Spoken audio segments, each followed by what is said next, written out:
semenjak reformasi tantangan koperasi kita berat.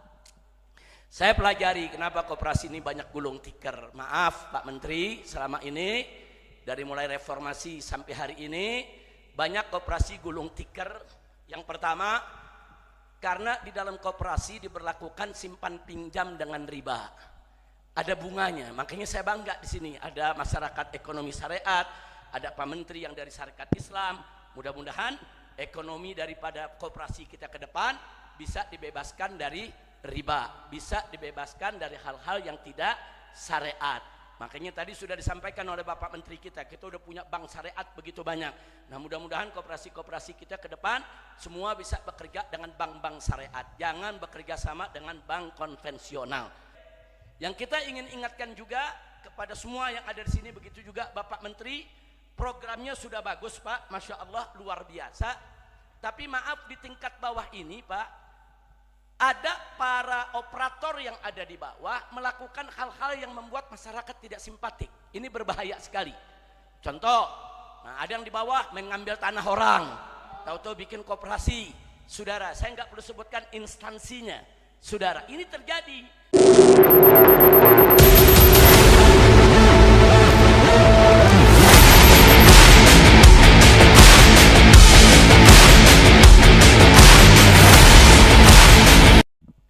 Assalamualaikum warahmatullahi wabarakatuh. Bismillah walhamdulillah wassalatu wassalamu ala rasulillah wa ala alihi wa sahbihi wa mawalah.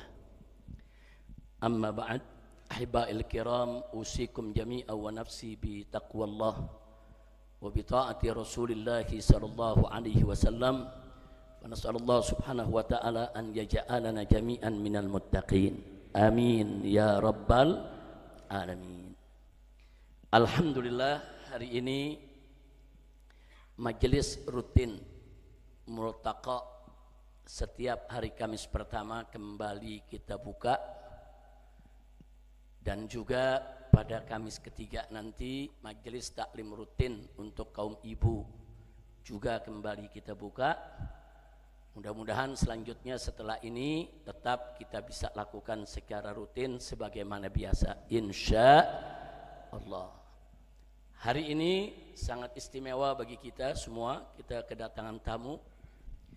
Yang pertama yaitu saudara saya akhina al-fadil al-muhtaram al-mukarram, Bapak Menteri Koperasi, yaitu Pak Ferry. Beliau ini juga aktivis Islam. Beliau ini sekjen dari Syarikat Islam. Syarikat Islam itu termasuk organisasi Islam pendiri daripada Republik Indonesia. Nah, jadi ada sejumlah organisasi Islam yang menjadi pendiri NKRI, ada Nahdlatul Ulama, ada NU, kemudian juga ada Syarikat Islam. Alhamdulillah saat ini beliau dipercaya oleh Bapak Presiden sebagai Menteri Koperasi. Mudah-mudahan Allah berikan kekuatan, kesabaran, ketegaran, ketabahan, dan kesuksesan di dalam melaksanakan tugas. Amin ya rabbal alamin. Begitu juga ada sahabat saya hadir bersama kita di tempat ini, yaitu Bapak Dr.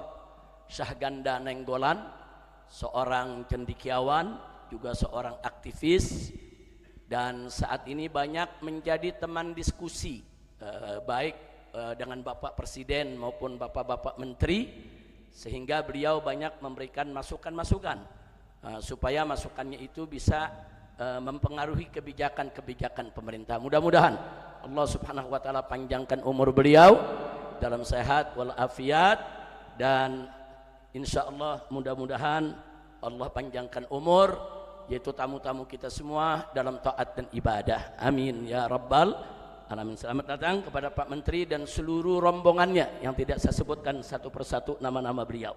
Dan tentu secara istimewa salam penghormatan ini kita sampaikan untuk kedua guru kita yang telah dengan setia selama bertahun-tahun mengajar kita, yaitu Kiai Haji Husnuddin hafizahullahu taala wa ra'ah, yang luar biasa terus setiap Kamis pertama membacakan kitab Minhajul Abidin untuk kita semua. Memang ini kitab tasawuf yang luar biasa karya Imam Ghazali yang isinya merupakan lautan samudra hikmah. Nah, begitu juga kepada guru kita Jangan Cucun An-Nasai.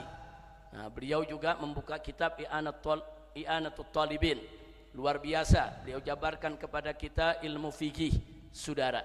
Dan ini akan terus berlanjut. Memang kalau belajar ilmu fikih dari awal tuh kita belajar dari mulai babut toharo, nanti naik babut sholah dan seterusnya, saudara. Nah, kalau kita tekun, nggak berhenti-berhenti, nggak mundur-mundur lagi, itu bisa tuntas sampai bab tentang tata negara Islam, tentang politik Islam, tentang ekonomi Islam, lengkap di dalam kitab fikih. Alhamdulillah, mudah-mudahan kedua guru kita Allah berikan panjang umur dalam taat dan ibadah, sehat walafiat, dan terus bisa mengajar kita insya Allah. Nah, baiklah, kepada semua para ustadz, para dai, para pimpinan pondok, para pimpinan majelis-majelis taklim yang hadir di sini, begitu juga para santri di belakang yang tidak saya sebutkan satu persatu nama-nama beliau, tapi tidak mengurangi rasa hormat, cinta, dan sayang kita kepada para guru kita. Mudah-mudahan kumpulnya kita di tempat ini menjadi penyebab turunnya rahmat dan barakah.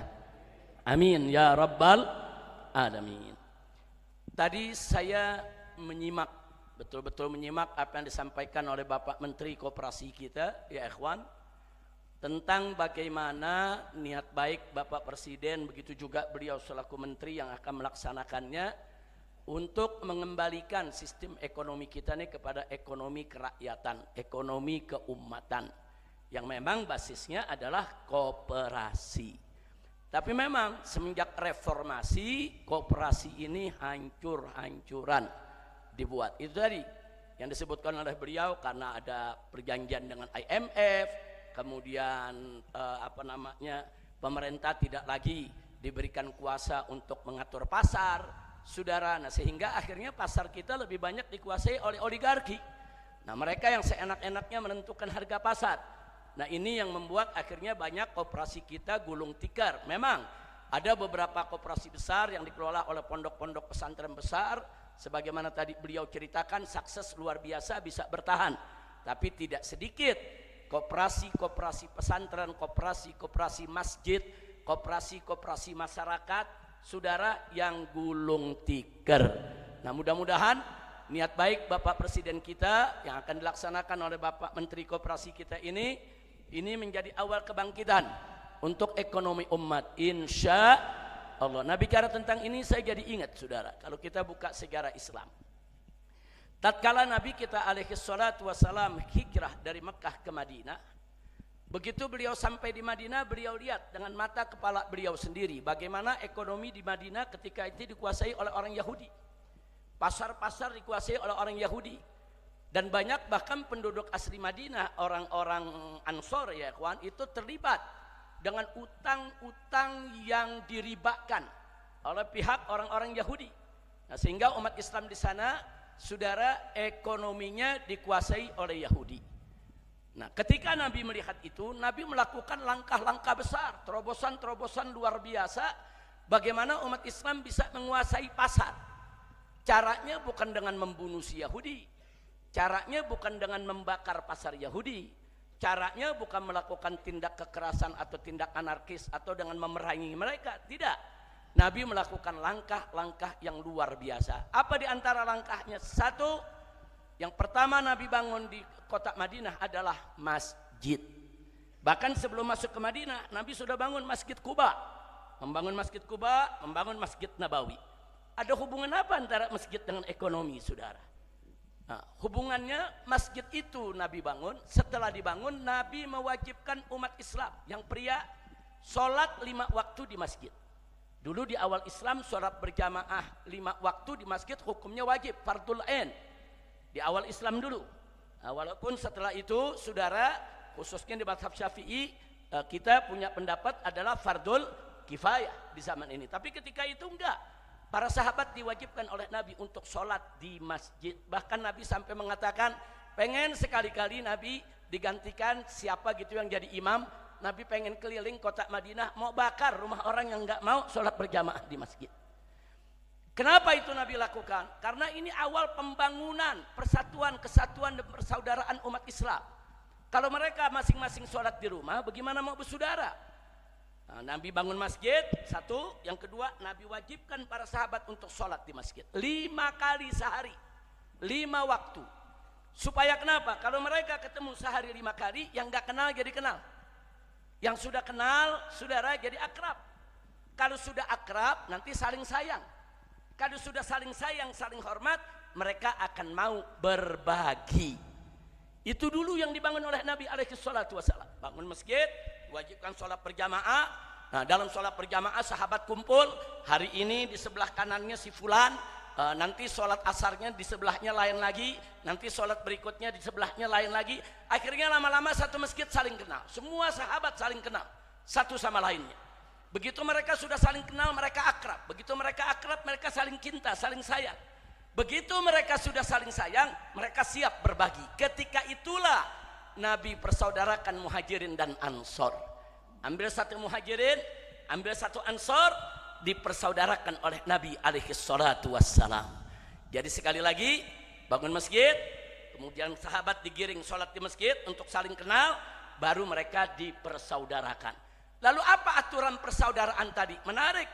Nabi wajibkan satu ansor, satu muhajirin dipersaudarakan untuk berbagi suka dan duka, termasuk berbagi harta. Makanya kenapa Nabi lakukan itu? Karena orang-orang muhajirin waktu hijrah dari Mekah ke Madinah, mereka nggak bawa harta. Harta mereka banyak dijarah oleh orang-orang kafir Quraisy.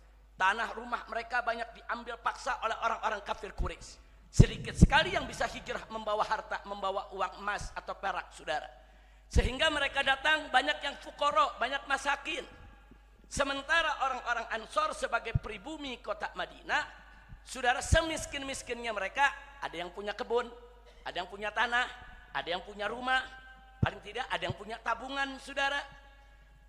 Nah, Nabi melihat orang-orang muhajirin, sekalipun mereka datang sebagai fukoro masakin, tapi mereka punya keistimewaan yang orang Ansor gak punya.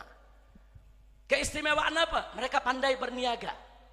Orang muhajirin itu terkenal pandai berniaga, pandai berdagang. Kenapa? Karena kota Mekah ini kota lalu lalangnya kafilah-kafilah perdagangan dari utara selatan, selatan ke utara, saudara. Sehingga orang-orang kota Mekah ma'ruf mereka pandai berdagang, termasuk para muhajirin.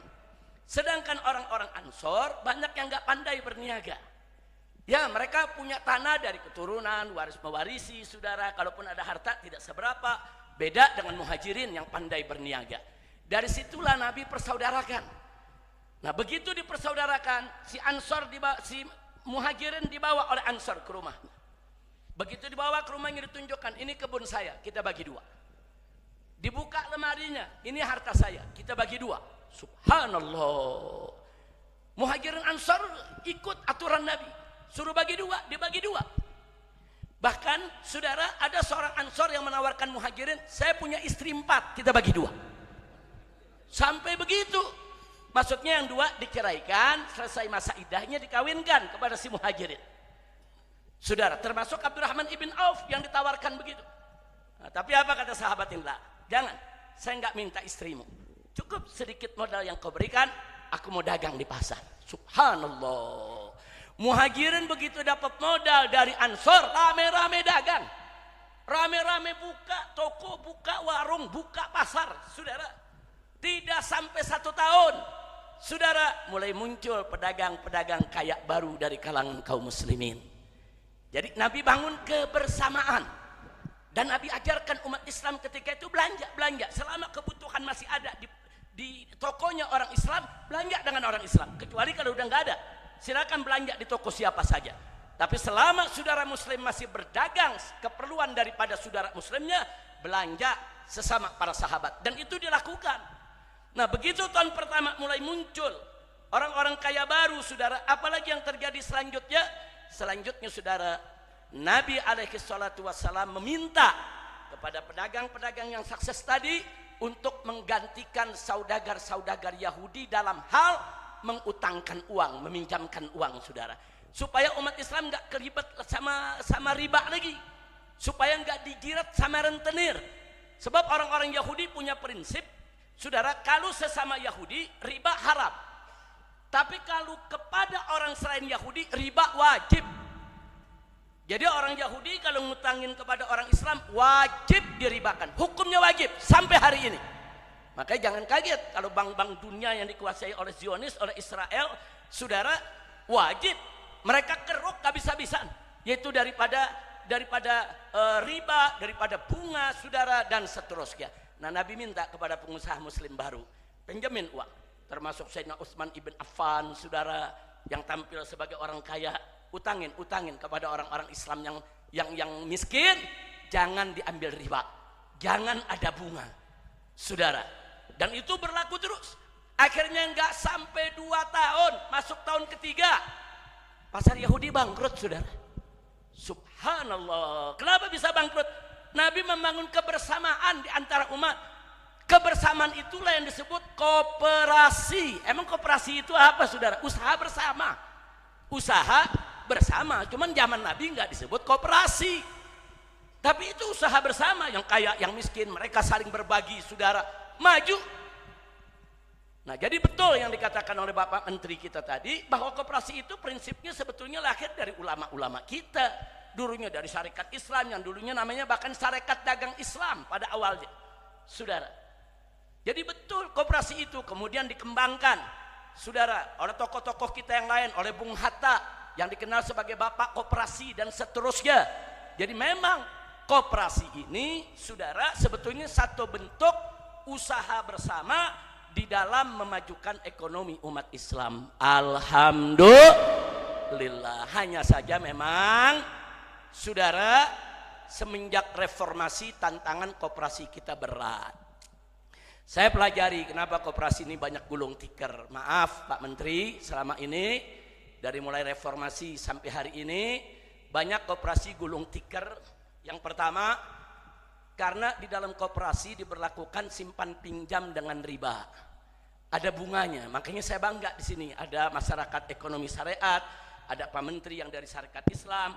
Mudah-mudahan ekonomi daripada koperasi kita ke depan bisa dibebaskan dari riba, bisa dibebaskan dari hal-hal yang tidak syariat. Makanya tadi sudah disampaikan oleh Bapak Menteri kita udah punya bank syariat begitu banyak. Nah, mudah-mudahan koperasi-koperasi kita ke depan semua bisa bekerja dengan bank-bank syariat. Jangan bekerja sama dengan bank konvensional. Karena kalau sudah bank konvensional tidak akan berkah. Allah yang nyatakan dalam Al-Quran, siapa yang masih terus memainkan riba, fa'dam biharbim minallah wa rasulih. Kata Allah, umumkan, maklumatkan perang dari Allah dan Rasulnya. Enggak bakal berkah kalau masih ada riba. Nah, itu yang pertama Pak Menteri. Karena dulu banyak koperasi-koperasi itu mengandalkan simpan pinjam yang ada ribanya. Nah, mudah-mudahan ke depan tidak ada lagi. Ini tugas Bapak Menteri kita yang harus kita dukung, saudara. Insya Allah. Yang kedua, saudara, ini tidak kalah bahayanya. Banyak koperasi kita sejak dulu, khususnya sejak reformasi sampai hari ini, tidak menguasai dari hulu sampai ke hilir. Itu yang terjadi, saudara. Nah, saya kasih contoh. Dulu ada koperasi pondok pesantren mendirikan mie instan, pabrik mie instan. Maju luar biasa. Bagaimana nggak maju? Koperasi pondok pesantren bangun pabrik mie instan, itu jutaan santri ke Indonesia jadi pelanggan. Karena di pondok-pondok pesantren mie instan tuh jadi makanan favorit tuh. Di mana-mana, bukan hanya di Indonesia, di Tarim pun nih tempat Hanif kuliah dulu, di Rubat-Rubat, di Timur Tengah sana mie instan itu makanan favorit, saudara. Begitu muncul pabrik mie instan dari koperasi pondok pesantren, laku jutaan di mana-mana. Nah, tapi sayang sejuta sayang, mie instan ini nggak menguasai dari hulu sampai ke hilir. Dia masih beli terigunya dari pabrik oligarki. Begitu dia maju, oligarki punya mie instan, anjlok. Marahlah oligarki karena mie-nya nggak laku. Santri berganti dari mie mereka, mie oligarki, kepada mie pesantren, saudara. Nah, begitu akhirnya mereka tersaing, saudara, nggak disuplai lagi terigunya. Ini pabrik terigunya nggak disuplai lagi. Ya pabrik yang punya pesantren bangkrut, terigu nggak ada, mau bikin mie dari mana? Nah, begitu mulai bangkrut, saudara, datang oligarki menawarkan diri. Bagaimana kita bantu? Kita beli sahamnya. Nah, Dia mereka minta beli saham 50%, 60%. Kalau dikasih, baru terigunya akan disuplai lagi. Terpaksa, kalau enggak gulung tikar. Nah akhirnya apa? Akhirnya mie itu dikuasai lagi oleh oligarki. Nah ini sebagai salah satu contoh saja. Kalau kita mau cerita bisa ratusan, bisa ribuan contoh. Kalau kita tidak kuasai dari mulai pabrik, distributor, grosir, bangkrut, kita punya usaha. Maka itu di sini ada Pak Menteri, kami dukung Bapak. Kita minta, ini kan kebijakan pemerintah. Perlu ada satu regulasi yang betul-betul melindungi koperasi yang akan dilaksanakan oleh pemerintah. Regulasi itu harus memprotek supaya koperasi yang diuntukkan rakyat ini mampu menguasai dari hulu sampai ke hilir. Bagaimana kita dagang gula bersaing? Di sini koperasi, di depan toko oligarki. Di sini kita dagang gula sekian, di depan lebih murah dari kita. Karena ngambil grosirnya lebih murah. Sementara kita nggak berani dagang dengan harga yang sama. Itu gara-gara apa? Gara-gara grosirnya dari mereka, distributornya dari mereka. Akhirnya kita bangkrut melulu, nggak bisa bersaing, saudara. Nah mudah-mudahan dengan adanya kebijakan baru ini sekarang ada Bapak Menteri Koperasi kita yang punya semangat luar biasa, apalagi beliau dari gerakan Islam. Nah mudah-mudahan hal ini juga bisa diatasi. Sama-sama kita bantu semua saudara, insya Allah. Nah yang terakhir yang kita ingin ingatkan juga kepada semua yang ada di sini, begitu juga Bapak Menteri, programnya sudah bagus Pak, Masya Allah luar biasa. Tapi maaf di tingkat bawah ini Pak, ada para operator yang ada di bawah melakukan hal-hal yang membuat masyarakat tidak simpatik. Ini berbahaya sekali. Contoh, nah ada yang di bawah mengambil tanah orang, tahu-tahu bikin koperasi. Saudara, saya nggak perlu sebutkan instansinya. Saudara, ini terjadi. Atau ada dibangun koperasinya di pinggir hutan, atau di tengah sawah, atau di mana yang nggak ada masyarakat. Akhirnya apa? Akhirnya sekarang banyak ustadz dan ustadzah mengolok-olok koperasi. Nah padahal kita yang nggak mau kan, viral saudara sekarang ada ustadz, ada ustadzah mengolok-olok koperasi desa saudara. Kenapa? Karena ada perilaku-perilaku yang membuat masyarakat tidak simpatik. Tentu ini bukan kebijakan Bapak Menteri, bukan, karena kan di bawah kan ada pelaksana itu Pak. Nah ini perlu dikoordinasikan supaya yang di bawah itu jangan sembarangan ngambil tanah orang. Kalaupun mau ngambil, bicara dengan masyarakat. Nah, bicara dengan masyarakat, kemudian sama-sama dengan masyarakat musyawarah, disepakati harga yang bagus. Saya yakin masyarakat, saudara, bukan hanya menjual. Insya Allah masyarakat menginfakkan tanahnya bersedia. Nah, asal semua dilakukan secara kekeluargaan. Insya Allah. Nah ini sengaja kita laporkan. Nah ini kan salah satu sebab kita kemarin berkomunikasi pas Aganda. Jadi di depan hutan sana Pak, Markas Syariat ini punya lahan. Bekerja sama dengan PTPN, bekerja sama juga dengan beberapa instansi yang ada. Kita di situ mau bangun rumah sehat. Kita juga di situ mau bangun koperasi pesantren. Kita juga di situ mau bangun UMKM yang dipadukan dengan koperasi. Nah tiba-tiba kita diberitahu oleh pihak pemangku jabatan di daerah, tanah tersebut mau dipakai untuk koperasi desa. Nah, tentu ini bukan perintah Pak Menteri, saya tahu. Ini yang laksanakan di bawah. Ini kan ada oknum-oknum aparat yang sembarangan mau ngambil tanah. Nah, maka itu kita langsung lapor, Pak Menteri nggak bisa begini nih. Ini tanah pesantren. Nah, jadi kalau mau kerjasama, ahlan wa sahlan. Tapi kalau memang nggak bisa kerjasama, ya minimal tempat tersebut kita akan bangun koperasi pesantren.